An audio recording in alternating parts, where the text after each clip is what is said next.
So 6 to 7 or 8% is the average percentage.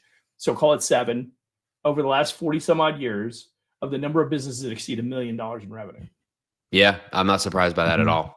Most of the businesses I look at, you're like, how are you living off of this? Exactly. And to your point, that's unfortunately, that's what most businesses are. When you're less than $1 million, you do the quick math, $500,000 in revenue at a 20% net margin, you're only pulling out $100,000. That's not bad living, but that's not, if somebody who came from a multi six-figure income or a $150,000, $175,000 career executive opportunity, right? And they're moving into, I want to buy my 31 flavors franchise.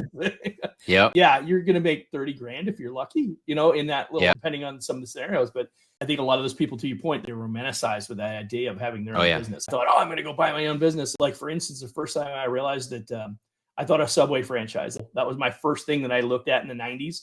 And I looked at how much it would cost. And then I'm like, they only make 50 grand a year. Like, how many of you in here think you want to be a business owner someday? How many like to have a franchise in a Subway? And, 80% of the room are raising their hand. Take on the $250,000 in debt somehow, right? However you do it, or you spend that $250,000 to make $50,000 a year. And that's a franchise. I think that's probably the biggest misconception, at least from my experience as a business coach over the last 5 years, is helping people identify you need to be pulling out the money all throughout the process of owning that business.